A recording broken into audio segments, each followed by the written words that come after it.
If there's one thing we've learned about business and life, it's that people are the X factor. They constantly surprise us, both in amazing ways and not so much. We're Ben and Syya, and welcome to the Gnaw on This Business Bites podcast. This show is all about real life things we all deal with every day, how they relate to business, and how to make some sense out of our daily chaos. Welcome to the show.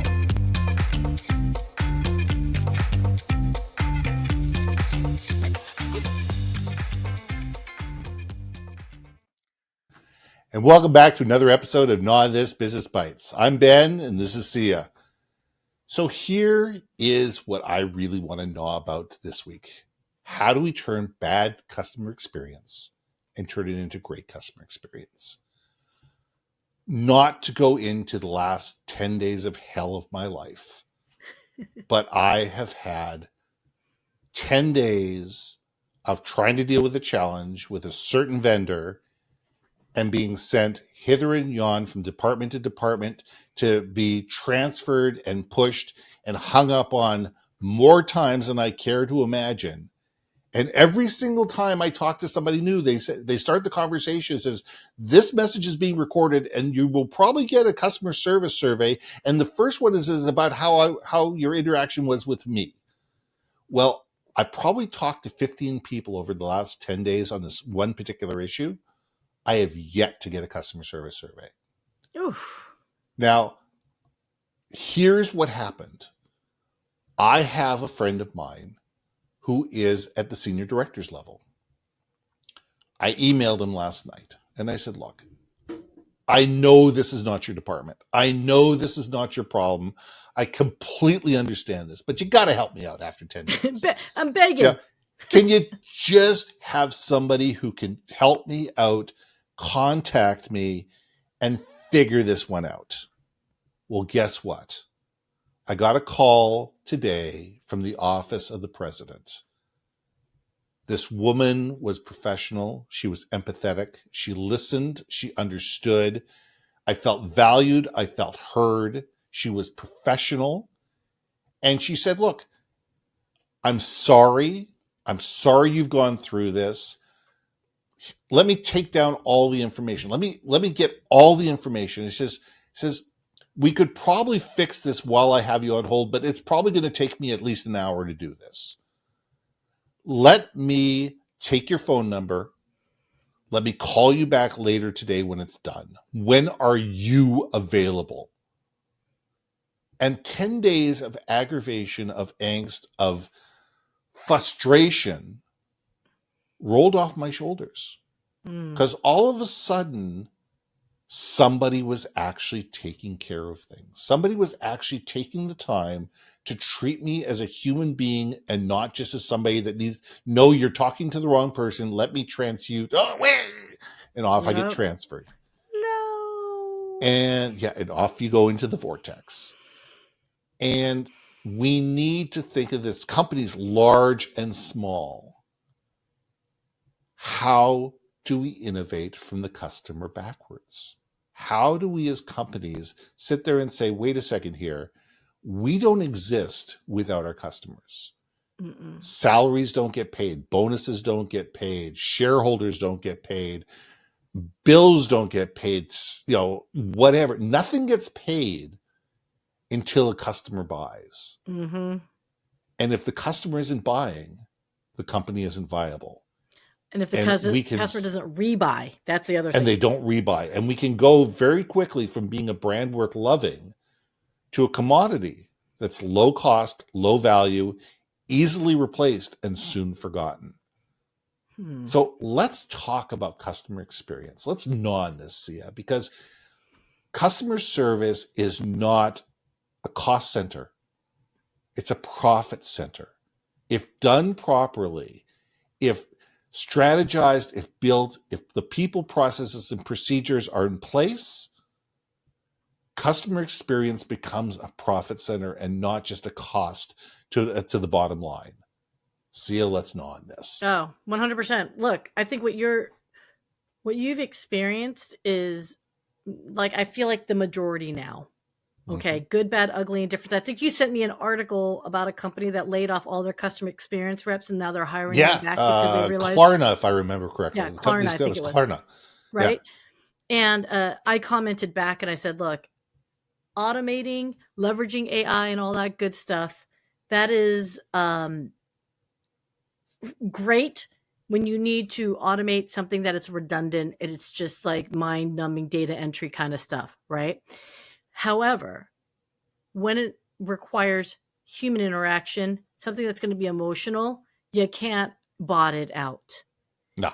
You just can't, because you know why? I will feel like, oh, I'm just a commodity to you because you're treating me like I could be taken care of and satisfied by some bot, whatever. Now, if it's something like, what are our work hours? Sure, automate that, right? Yeah. I get that. But if it's something where, like you experienced, SHIT ain't working, I want to talk to someone. Don't just route. And then here's what's frustrating. I know this is I don't want to pile on AI. I want to pile on humans who just pass the buck and they're like, deuces, hot potato, hot potato. Listening to your story reminded me why, and I don't mind bragging on my partner in life. He's no longer in the industry, but when he was in cybersecurity, and he had clients who were like, your product doesn't do X. Yes. So he compiled a list of like, hey, well, tell me what you want out of our product, and I'll tell you what we can and cannot do.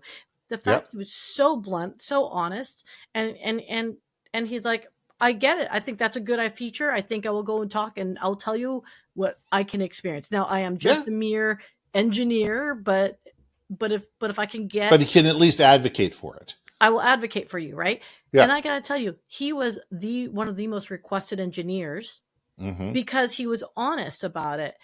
He kept deals where there was no business of that particular product staying in that environment. But because he was so honest and because he was so communicative, he would they come back with a list of 25 things and he's like, we can do 5 of the 25, just heads up. And they're like, okay. Oh, okay. Okay, that's the customer wanted to be heard. Yeah, of course they didn't give you a big old wish list. Yeah. We all want, look, if I could be, taller, skinnier, younger, whatever, I mean, everyone got their unicorn wish list. Okay, it ain't happening, kids. But if you can get the core foundational stuff, that's all people want to hear. If the answer is, I really can't do that for you, that just tell me and then say, okay. People appreciate that. Like, I'm not the right person, but let me find the right person for you. This is a difference between hot potato versus I'm still going to be with you every step in the way. I will check in, be like, hey, was this person a good resource for you? No, okay, sorry about that. You know what I mean? Like, it's finding the right people, but not hot potatoing it. Yeah. It's still guiding them that it's like with that Jiminy Cricket. I'm still here. I'm still the voice that's checking in on you, Anyway. Well, it's funny because I'll just go back and give a little backstory for Klarna before we move forward, because kind of glossed over that. A year ago, they were touted in the newspaper that they were getting rid of 700 customer service people and moving it over to AI. And initially, they were having huge success out of this, and it was making all the news in the newspaper. A year later, they realized there was absolutely no growth. In fact, that there was some diminished, because of the lack of customer service people, because the AI could only do so much and it couldn't do everything. And therefore, they didn't have the live human beings that could actually do the stuff that the AI can do. So they ended up hiring back the 700 people and probably more. And, I'm a big believer of AI will be part of all our lives. There will be things that AI will do. And as you said, AI is really good at rote stuff and being able to sit there and say, wait a second, I can do this, I can do this, I can do this, I can do this. Wait a second, I can't do this. Let me kick you out to a human being. But before I send you to a human being, let me give a synopsis of what we already talked about to that human being, already authorize you as a user, so you don't have to say, hi, my name's Ben, my postal code is this, my phone number is this, my client number is this. The AI should already have all that stuff up on the screen. It should, summarize what you've already talked to the AI about, and it might even suggest 2 or 3 different solutions That's what good AI should do. And that's where the handoff is. So this poor customer service agent who gets on the phone who says, "Hi, my name's John. What's your name, please?" And all of a sudden gets hit with, with berated from a customer service person because they waited, for 30 minutes for the AI to kick in. Then the AI, dances them around, and now they're on hold and they have to wait for a person who doesn't know what their problem is, so they have to go through it from scratch. Well, why am I dealing with the AI in the first place? Well, it's disparate systems, right? They thought that they could be more efficient by plugging this thing in, not integrating with the existing call center platform, I'm assuming. Or they just ignore it and they're like, "Yeah, screw it. Like, we're just gonna start over." And people. Well, here's the other thing. I'm gonna be the anti. I'm gonna do the business side. Why the decisions are made. People lie, Ben. People will lie to AI all damn day long, saying, I'll admit it. So I had a technical issue, and I knew I was dealing with AI, and so I said, "Hey, we're looking to renew." And we're having issues with our original login. Can you help us? Blah blah blah. And it's shocking. I instantly got a email back from the renewal team of like, "Oh yeah, we'll help you."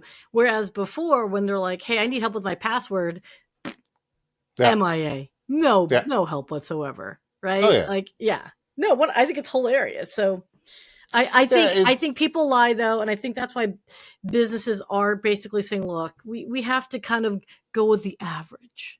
But people lie because they know that if they make things worse than they are, they're going to get service.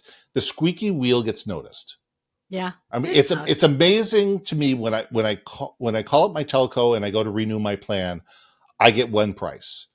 If I threaten to go to the competition, that price and that offer changes dramatically. And I know that. I know that all of a sudden I can talk to one department and they can only do so much. They only have so many, arrows in the quiver. But it's amazing. As soon as you go to their customer retention department, the rules change.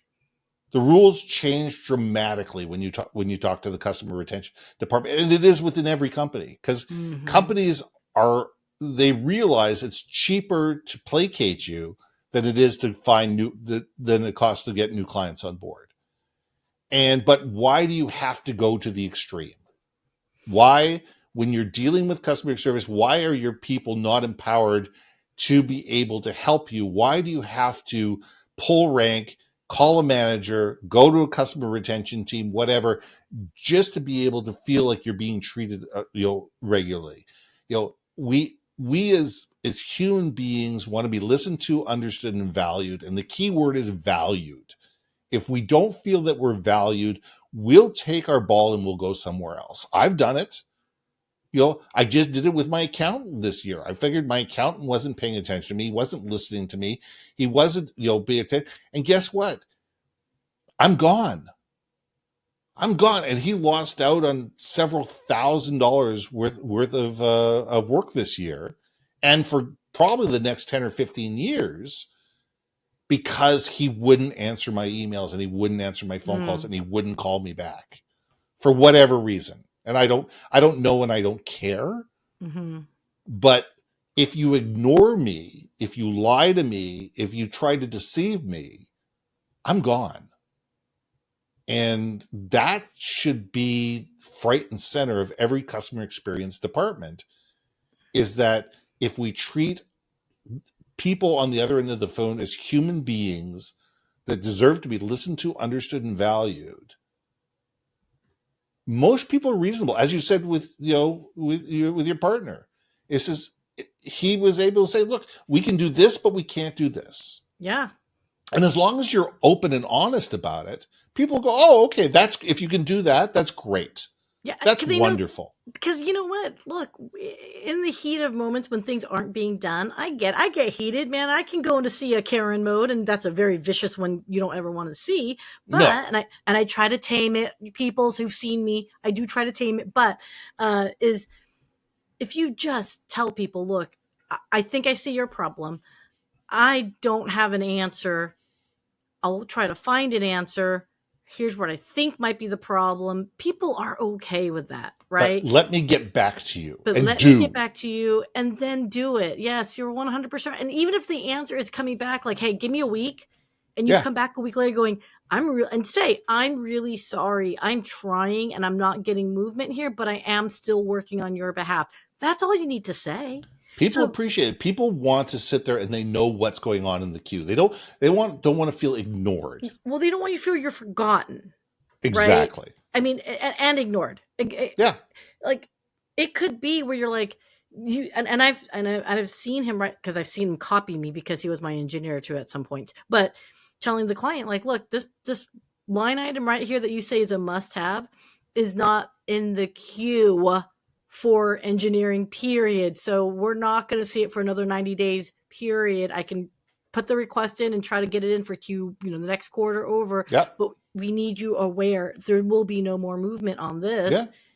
What can we focus on an alternative? Like, tell us why this is such a hard business need. I will take that to the, if it's going to cost to the team and see if we can expedite it. But if it's going to cost you $1 million in business, that's a good reason for me to pitch for, like, tell me why it's an issue. So yeah, Ben, we can talk about this all day. But and I we love can talk, this. and we should really land this plane. But I think that if we sit there and if we treat people like human beings, and if we want to get gotten back in touch with, if we don't want to be ignored, if we don't want to be sidelined, why would we think somebody else would? So I'm Ben. And I'm Syya. And we'll see you soon. Hey. Thanks for listening to another episode of Not On This, Business Bites. If you liked what you heard, we most humbly ask that you like, share, and hit that subscribe button. If you want to communicate more effectively within your organization, contact Ben at IamBenBaker.com or me at BrilliantBeeMedia.com. We can help you build your community, brand awareness, and personality through digital content and podcasting. We cannot wait to hear from you. See you next week for another episode of Not On This, Business Bites.